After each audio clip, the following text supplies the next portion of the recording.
Hello friends, welcome to this session.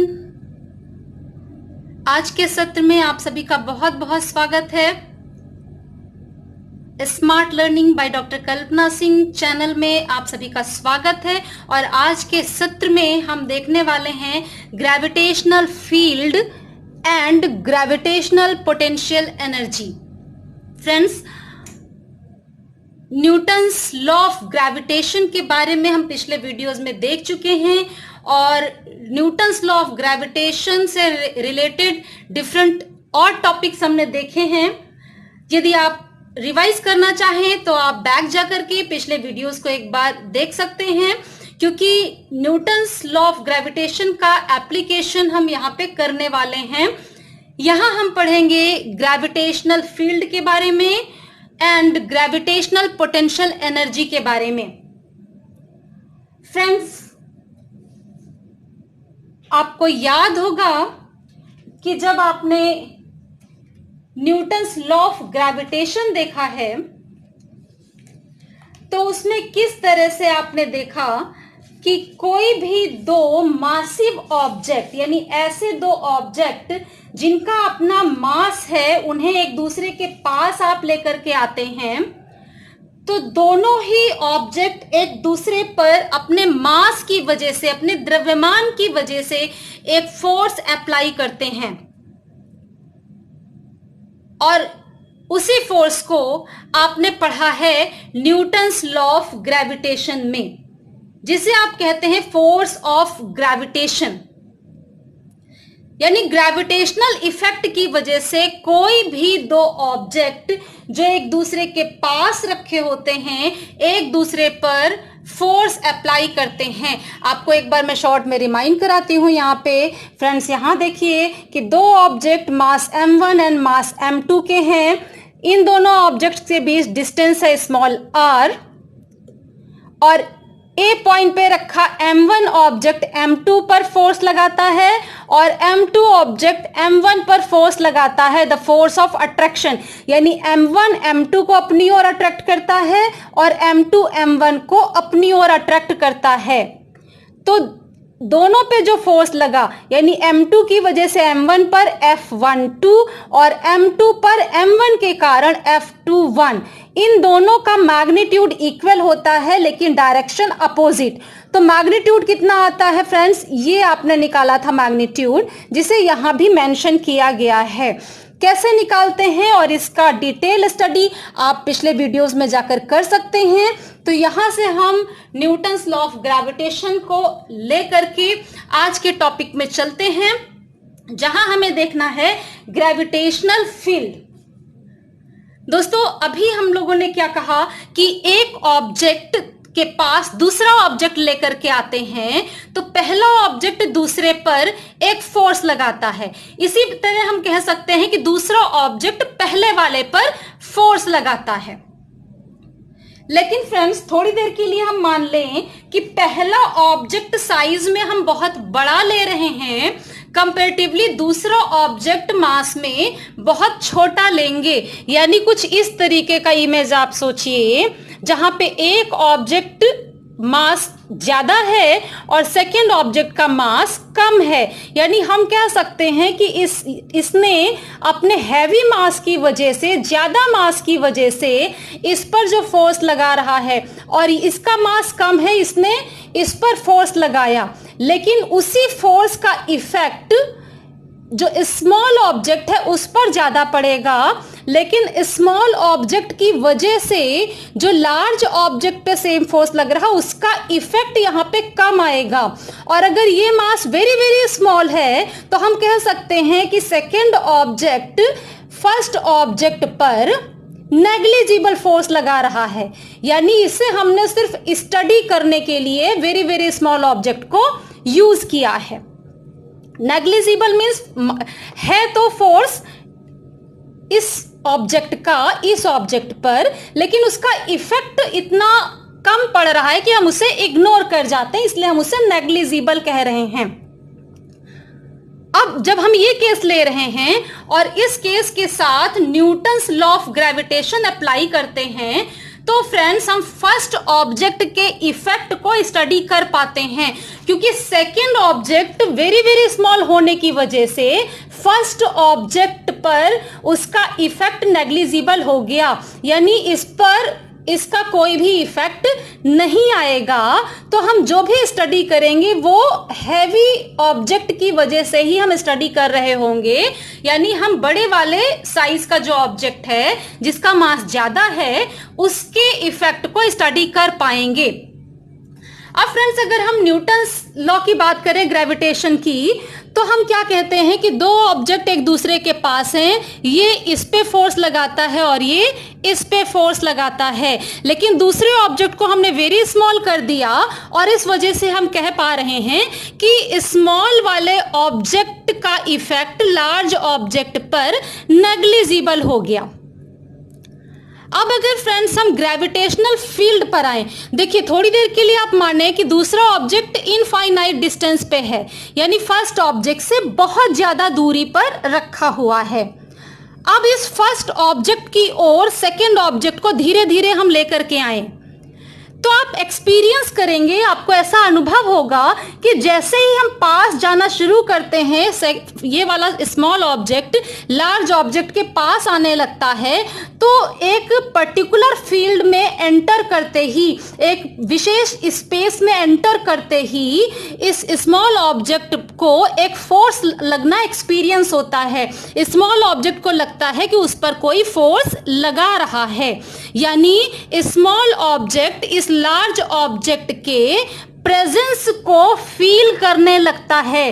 किस form में feel करता है? फोर्स के फॉर्म में। स्मॉल ऑब्जेक्ट पर लार्ज ने जो फोर्स लगाया उसकी वजह से स्मॉल ऑब्जेक्ट ने लार्ज की प्रेजेंस को फील किया, और जिस स्पेस में एंटर करते ही लार्ज ऑब्जेक्ट की प्रेजेंस को स्मॉल ऑब्जेक्ट ने फील किया in the space surrounding the given object, यानी जो लार्ज ऑब्जेक्ट है उसके चारों तरफ के स्पेस में, फील्ड में स्मॉल ऑब्जेक्ट जब एंटर करता है तो वो लार्ज ऑब्जेक्ट के प्रेजेंस को फील करने लगता है।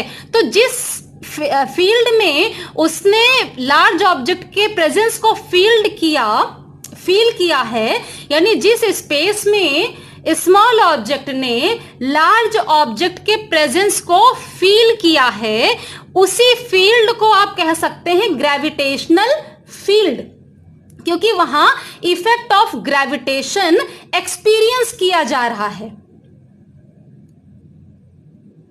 और यहां ग्रेविटेशनल फील्ड को कैसे एक्सप्लेन किया? The space surrounding a material body with in which it's gravitational force of attraction can be experienced is called its gravitational field.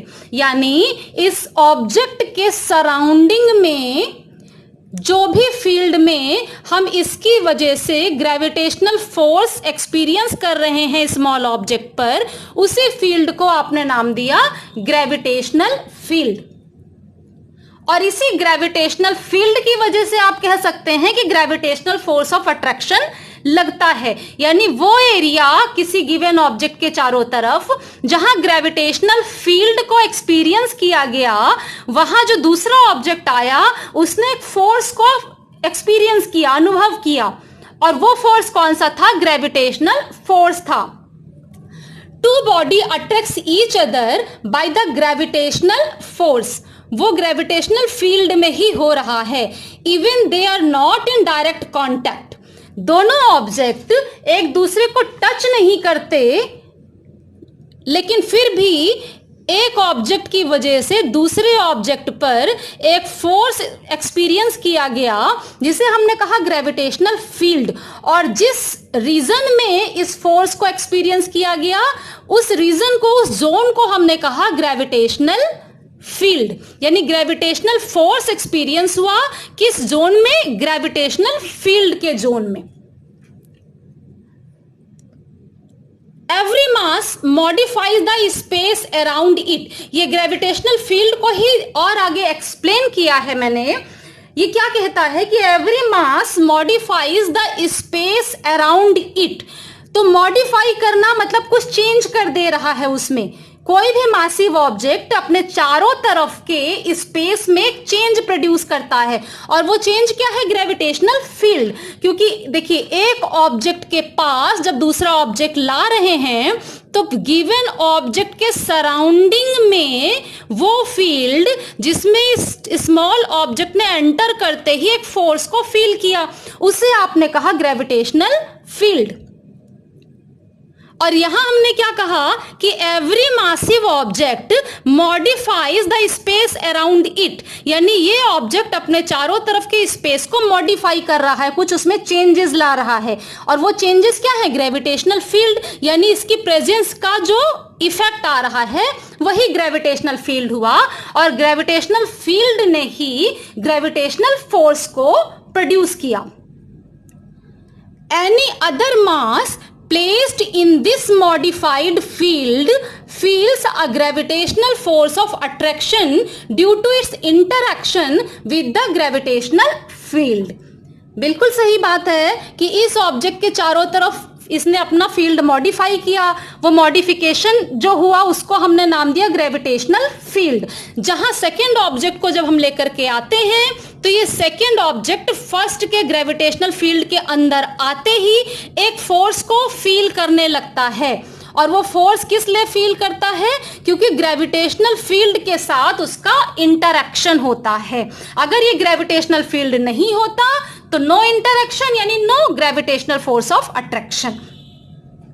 Now friends, आपको समझ में आ गया होगा यहाँ पे कि ग्रेविटेशनल फील्ड क्या है। किसी भी मासिव ऑब्जेक्ट के चारों तरफ का, उसकी सराउंडिंग का वह स्पेस जहां पर इसकी प्रेजेंस को फील करता है कोई सेकेंड मास, जहां पे गिवन बॉडी की वजह से सेकेंड बॉडी पर gravitational force of attraction experience किया जाता है, उसी स्पेस को हम कहते हैं ग्रेविटेशनल फील्ड। लेकिन फ्रेंड्स, ये ग्रेविटेशनल फील्ड की पावर कैसी है, स्ट्रेंथ कैसी है? यानी वीक ग्रेविटेशनल फील्ड है या स्ट्रॉन्ग ग्रेविटेशनल फील्ड है कि उसका कम इफेक्ट आएगा कि ज्यादा? जब इस चीज को हमें स्टडी करना हो तो हम नया टर्म यहां पे लेंगे, इंटेंसिटी ऑफ ग्रेविटेशनल फील्ड, या इसी को हम कहेंगे ग्रेविटेशनल फील्ड स्ट्रेंथ।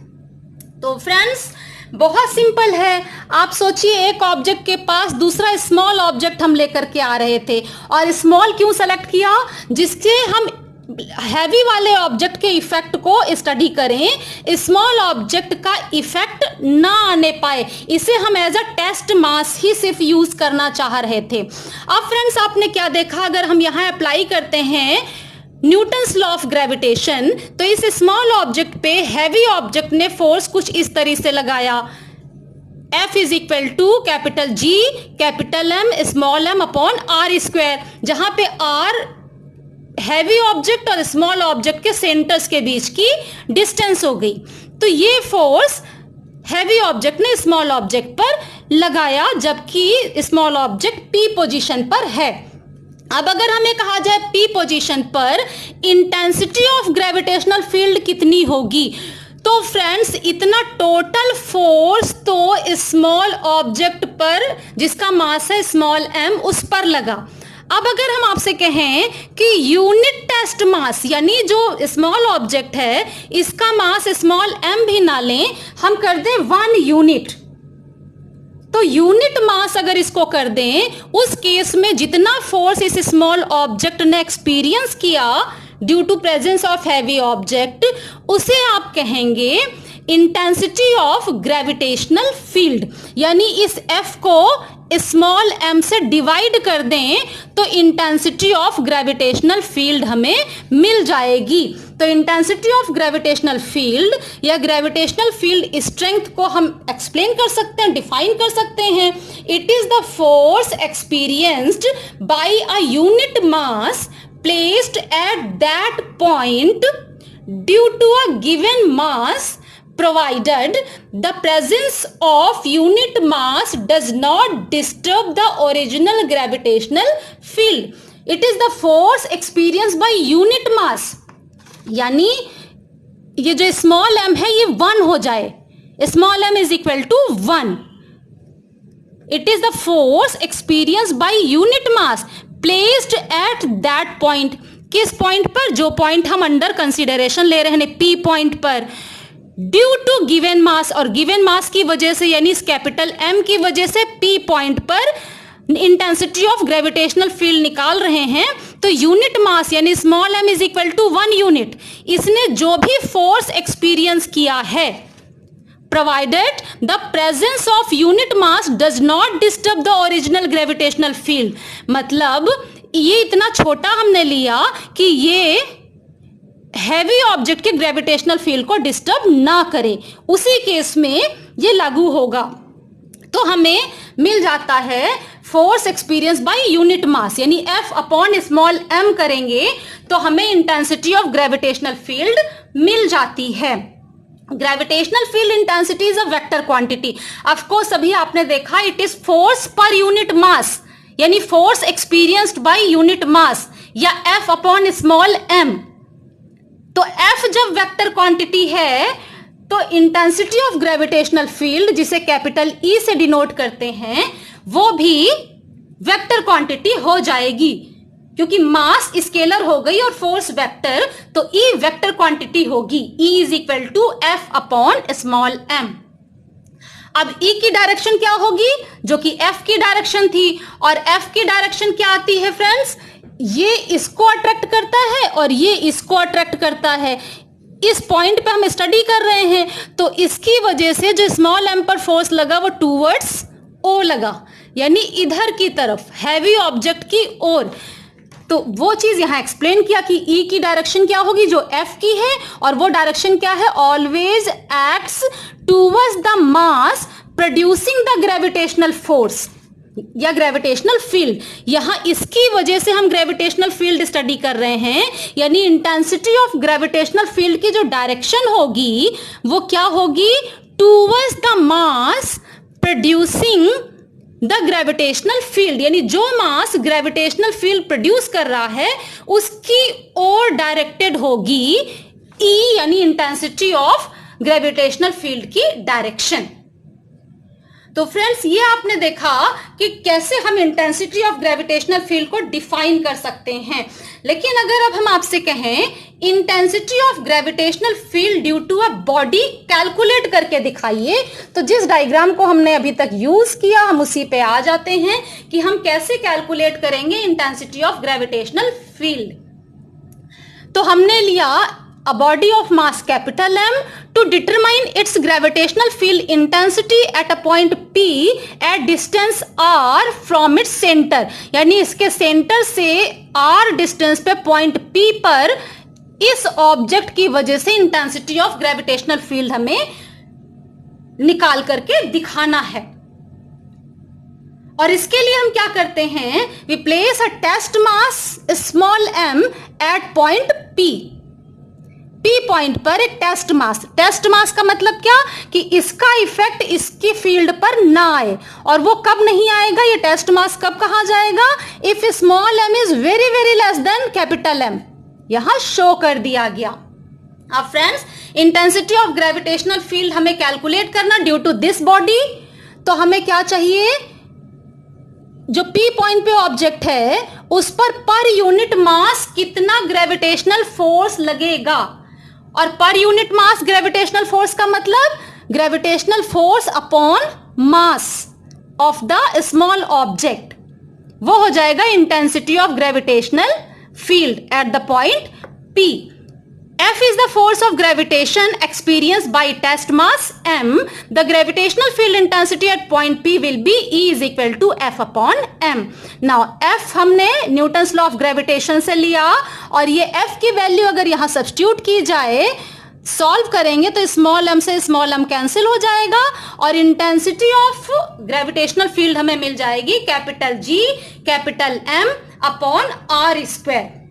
यहां फ्रेंड्स एक और बात आपको बता दें कि इतना फोर्स जो न्यूटन्स लॉ ऑफ ग्रेविटेशन में आपने देखा, वो फोर्स इस ऑब्जेक्ट ने इस पे लगाया और इसने इस पे लगाया, तो स्मॉल m पर जो फोर्स लगा वो इतना फोर्स लगा। अब अगर हम कह दें कि ये P पॉइंट पे रखा ऑब्जेक्ट फ्री है, यानी इसको फोर्स लगाएंगे तो ये मूव कर जाएगा, तो जैसे ही इतना फोर्स लगा तो इसको मूव करना चाहिए, इसमें एक्सीलरेशन प्रोड्यूस होना चाहिए, और एक्सीलरेशन कैसे निकलता है? F is equal to m a, F is equal to m a, तो A is equal to F upon m. तो अगर इसमें हम F की वैल्यू सब्स्टिट्यूट करें, G capital M upon r square आ जाएगा। Acceleration of the object of mass small m, इसका एक्सीलरेशन इतना आया। एक्सीलरेशन देखिए स्मॉल m ऑब्जेक्ट का, मास वाले ऑब्जेक्ट का उतना ही आया जितना उसका आया था इंटेंसिटी ऑफ ग्रेविटेशनल फील्ड, यानी magnitude of the intensity of gravitational field and acceleration दोनों इक्वल वैल्यू के आ गए। ये चीज भी आप याद रखिएगा फ्रेंड्स। तो ग्रेविटेशनल फील्ड के साथ आज के टॉपिक में हमें और क्या देखना है? हमें देखना था gravitational potential energy. Field friends आप समझ गए, और आपने देखा कि जैसे ही किसी सेकंड ऑब्जेक्ट को ग्रेविटेशनल फील्ड के अंदर लेकर के जाते हैं तो उस पर एक फोर्स लगता है जिसे आप कहते हैं ग्रेविटेशनल फोर्स ऑफ अट्रैक्शन। अब अगर फोर्स लग रहा है तो वर्क डन भी कैलकुलेट होगा, और वर्क डन होगा तो एनर्जी होगी। क्योंकि ग्रेविटेशनल फोर्स से रिलेटेड स्टडी कर रहे हैं, इसलिए हम यहां ग्रेविटेशनल पोटेंशियल एनर्जी की बात करेंगे। वर्ड पोटेंशियल है तो जाहिर सी बात है पोजीशन की वजह से एनर्जी होगी, यानी एनर्जी कहां से आ रही है? वर्क डन से। वर्क डन क्यों होगा? क्योंकि फोर्स लगेगा, और पोजीशन ऑफ द ऑब्जेक्ट यहां इंपॉर्टेंट है, इसलिए पोटेंशियल एनर्जी होगी। ग्रेविटेशनल फोर्स की वजह से सब कुछ हो रहा है, यानी ग्रेविटेशनल पोटेंशियल एनर्जी। तो फ्रेंड्स हम यहां पहले एक्सप्लेन करेंगे कि ग्रेविटेशनल पोटेंशियल एनर्जी क्या है। The gravitational potential energy of a body is the energy associated with it. Gravitational potential energy of a body is the energy associated with it due to its position। पहली बात क्या है? Position, क्योंकि potential energy है, लेकिन gravitational word भी है, तो पोजीशन कहां? Due to its position in the gravitational field, यानी ऑब्जेक्ट के ग्रेविटेशनल फील्ड में जो पोजीशन है, in the gravitational field of another body. मान लीजिए ये अर्थ है, अर्थ की सराउंडिंग में वो जोन जहां पे कोई दूसरा ऑब्जेक्ट अगर आता है और ग्रेविटेशनल फोर्स एक्सपीरियंस करता है तो उस जोन को, उस स्पेस को आप कहेंगे ग्रेविटेशनल फील्ड। अब अर्थ के ग्रेविटेशनल फील्ड के अंदर कोई और ऑब्जेक्ट लेकर आते हैं तो उसकी पोजीशन की वजह से इन the gravitational field of the earth जो एनर्जी उसमें आएगी वो उसकी ग्रेविटेशनल पोटेंशियल एनर्जी होगी। अब एनर्जी की बात है उसकी पोजीशन की वजह से, तो इनिशियली हम कहते हैं दोनों ऑब्जेक्ट इनफाइनाइट डिस्टेंस पे हैं, यानी ये अर्थ जो कि हमारा सेकेंड ऑब्जेक्ट यहां पे है और फर्स्ट ऑब्जेक्ट जो कि इनफाइनाइट डिस्टेंस पे है। जब उसको इनफाइनाइट डिस्टेंस से अर्थ के ग्रेविटेशनल फील्ड के अंदर हम धीरे धीरे लेकर के आते हैं, जैसे ही अर्थ के ग्रेविटेशनल फील्ड में एंटर करेगा उस पर फोर्स ऑफ अट्रैक्शन लगेगा जिसकी वजह से वर्क डन हमें मिलेगा। यानी इन्फिनिटी से अर्थ के ग्रेविटेशनल फील्ड के अंदर किसी पोजीशन तक सेकेंड ऑब्जेक्ट जो कि लेकर के आ रहे हैं, उस ऑब्जेक्ट को लेकर के आने में हमने जितना टोटल वर्क किया वही वर्क गिवन ऑब्जेक्ट यानी जिसको लेकर के आ रहे हैं उसकी ग्रेविटेशनल पोटेंशियल एनर्जी के फॉर्म में स्टोर हो जाएगी। इसीलिए यहां दिया है कि it is measured by the amount of work done in bringing a body from infinity to a given point in the gravitational field of the other. यानी मान लीजिए जो P पॉइंट पे हम ऑब्जेक्ट की ग्रेविटेशनल पोटेंशियल एनर्जी कैलकुलेट करने जा रहे हैं, तो ये सेकेंड ऑब्जेक्ट जिसकी हम ग्रेविटेशनल पोटेंशियल एनर्जी निकालेंगे उसको इंफिनिटी से अर्थ की ओर हम लेकर के आ रहे हैं और P पर ला करके प्लेस कर दिया। तो इंफिनिटी से P तक हम लेकर के आने में जो टोटल वर्क हमें करना पड़ा या कि फील्ड ने उस पर वर्क किया, वही वर्क डन इस सेकेंड ऑब्जेक्ट की, स्मॉल ऑब्जेक्ट की ग्रेविटेशनल पोटेंशियल एनर्जी के फॉर्म में हमें मिल जाती है। तो फ्रेंड्स आप समझ गए होंगे कि ग्रेविटेशनल पोटेंशियल एनर्जी क्या है, इसको हम कैलकुलेट कैसे करें वो भी बहुत इजी है। आप अब तक समझ भी गए होंगे कि अगर हम कहें कि कोई ऑब्जेक्ट है जिसका मास है स्मॉल m मास का सेकेंड ऑब्जेक्ट अर्थ के ग्रेविटेशनल फील्ड में p पोजीशन पर है, इसकी ग्रेविटेशनल पोटेंशियल एनर्जी कितनी होगी। तो आपको सिंपल कैलकुलेट क्या करना है, इस सेकेंड ऑब्जेक्ट जिसका मास स्मॉल m है उसको इन्फिनिटी से p तक लाने में हमने टोटल जो भी वर्क किया होगा वो वर्क डन निकाल ले। That is the gravitational potential energy of this small object of mass small m due to the earth gravitational field. तो वर्क डन कैसे निकालेंगे, expression for gravitational potential energy. Friends, हमने यहाँ पे जिस ऑब्जेक्ट की वजह से ग्रेविटेशनल पोटेंशियल एनर्जी निकालना है उस ऑब्जेक्ट को अर्थ सेलेक्ट कर लिया है। आप कोई और ऑब्जेक्ट भी ले सकते हैं, इसकी जगह कोई और प्लैनेट ले लीजिए या कुछ और ऑब्जेक्ट।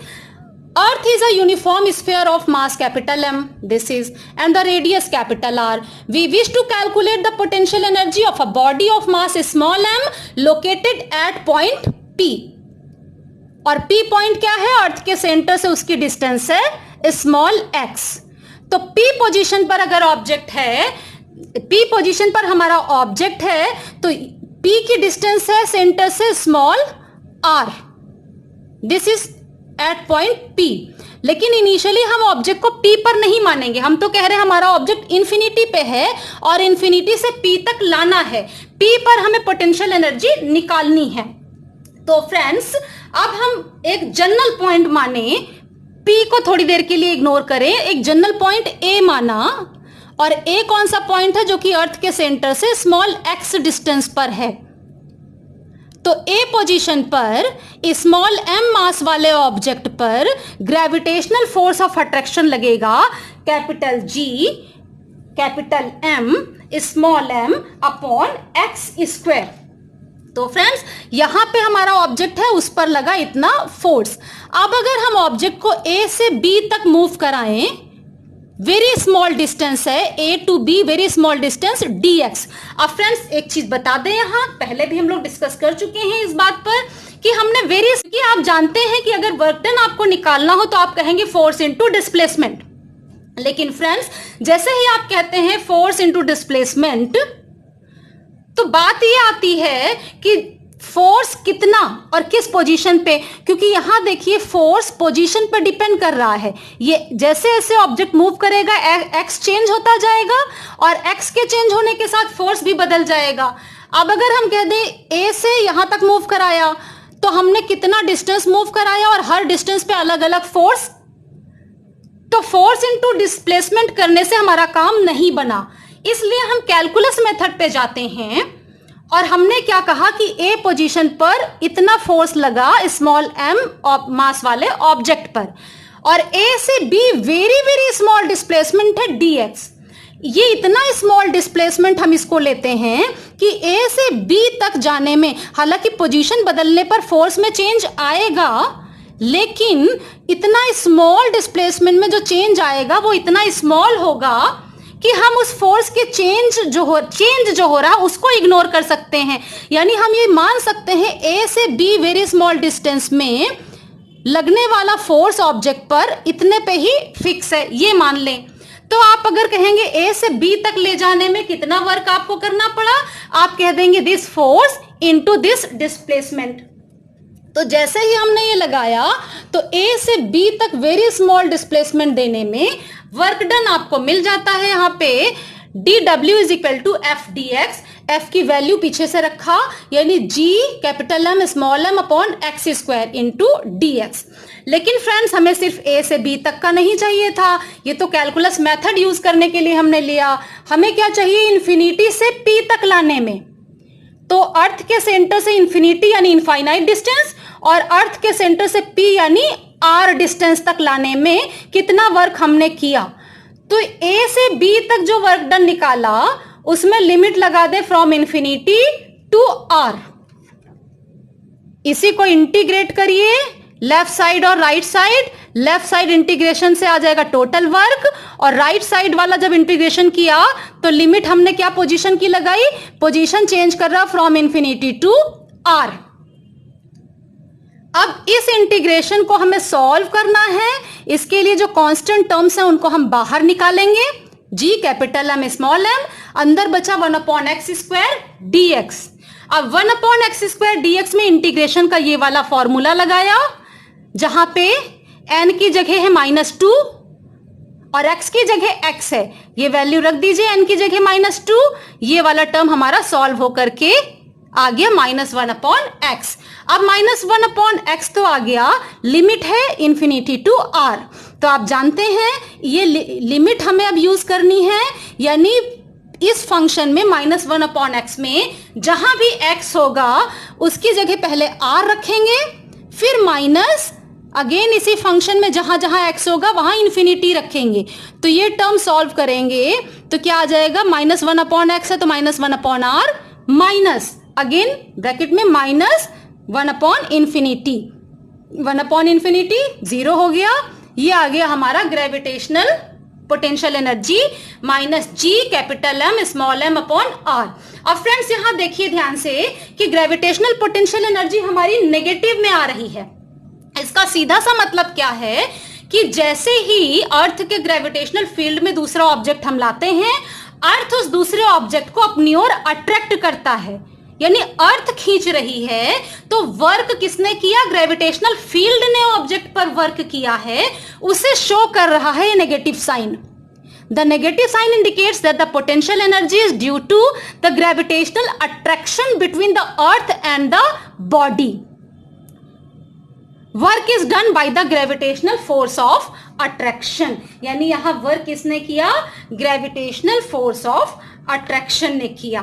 तो इस तरीके से हमने अर्थ की वजह से पोजीशन P, जो कि अर्थ के सेंटर से r डिस्टेंस पर है, P पोजीशन पे रखे ऑब्जेक्ट पर निकाल लिया ग्रेविटेशनल पोटेंशियल एनर्जी। अब ग्रेविटेशनल पोटेंशियल एनर्जी से ही एक टर्म निकल के आता ग्रेविटेशनल पोटेंशियल। तो जिससे आप कंफ्यूज ना हो उसे भी मैं यहीं पे बता देना चाहती हूं कि ग्रेविटेशनल पोटेंशियल एनर्जी तो आपको समझ में आ गया। जिस तरह से आपने निकाला ग्रेविटेशनल फील्ड को पढ़ा और फिर intensity of gravitational field, intensity of gravitational field आपने कहा फोर्स पर यूनिट मास, फोर्स पर यूनिट मास, ये था इंटेंसिटी ऑफ ग्रेविटेशनल फील्ड। तो इसी तरह से जब ग्रेविटेशनल पोटेंशियल निकालते हैं तो यहां पे gravitational potential energy per unit mass अगर कर देते हैं, gravitational potential energy per unit mass, तो बन जाता है ग्रेविटेशनल पोटेंशियल। यानी ग्रेविटेशनल पोटेंशियल एनर्जी क्या थी, work done to take the object from infinity to the given point. ये वर्क डन जो हमारा था to take the object from infinity to the given point, ये वर्क डन आपने कहा gravitational potential energy.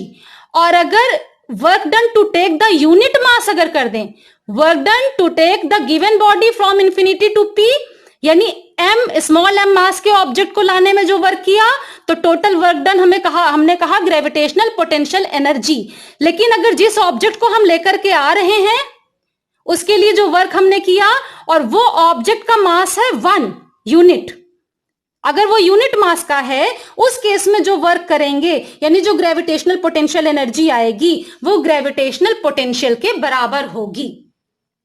That means the gravitational potential at a point is the potential energy associated with a unit mass due to its position in the gravitational field of another body. Simple gravitational potential energy हमने जो निकाला है, जहां हमने कहा gravitational potential energy क्या है, work done to take the object of mass small m from infinity to the point P। अब अगर वही small m मास को हम unit मास कर दें, यानी gravitational potential energy where the mass of the object that is taken from infinity to the given point is unit, 1 unit, then the gravitational potential energy will be equal to gravitational potential. So it is defined as the amount of work done in bringing a body of unit mass from infinity to that point. Unit mass, simple जो मास small m था उसको 1 unit कर देना है। यानी अगर हम जो total work done gravitational potential energy में कैलकुलेट कर रहे थे, उसको जो ऑब्जेक्ट मूव करा रहे थे उसके मास यानी स्मॉल m से डिवाइड कर दें तो ग्रेविटेशनल पोटेंशियल हमें मिल जाता है। अगर इसे ही एग्जाम में अलग से आपको डिराइव करके देने के लिए कहा गया है फ्रेंड्स, तो आप पहले तो पूरा ये डेरिवेशन करिए ग्रेविटेशनल पोटेंशियल एनर्जी का। जब ये निकल जाएगा तो इसका पर यूनिट मास यानी स्मॉल m को डिवाइड कर दिए, W अपॉन स्मॉल m कर दीजिए। जैसे ही आप W अपॉन स्मॉल m करेंगे तो ग्रेविटेशनल पोटेंशियल एनर्जी से आपको मिल जाएगा ग्रेविटेशनल पोटेंशियल। और यहीं से फ्रेंड्स आप देख सकते हैं कि SI unit of gravitational potential क्या होगी। W जूल में आप लिखते हैं, मास को किलोग्राम में, यानी जूल पर किलोग्राम SI यूनिट हो गया ग्रेविटेशनल पोटेंशियल का। And this is the dimensional formula of gravitational potential. यहां हम डायमेंशनल फॉर्मूला निकालने का तरीका नहीं देखेंगे, अगले वीडियो में हम डिफरेंट अलग से वीडियो उसके लिए आपको प्रोवाइड करेंगे जहां हम डायमेंशनल फॉर्मूला के बारे में देखेंगे। Friends, gravitational potential at a point due to earth अगर हमें निकालने के लिए कहा जाए तो हम कैसे निकालेंगे gravitational potential at a point due to earth. तो जैसे ग्रेविटेशनल पोटेंशियल एनर्जी अभी आपने कैलकुलेट किया ड्यू टू अर्थ, यहां तक तो आपको सेम करना है और इसी को मास से डिवाइड कर देंगे स्मॉल m से, तो ग्रेविटेशनल पोटेंशियल आ जाएगा due to earth at a given point P, that is minus G capital M upon R। तो यहां से आप देख सकते हैं कि अगर ग्रेविटेशनल पोटेंशियल को स्मॉल m से मल्टीप्लाई कर देते हैं तो ग्रेविटेशनल पोटेंशियल एनर्जी बन जाता है।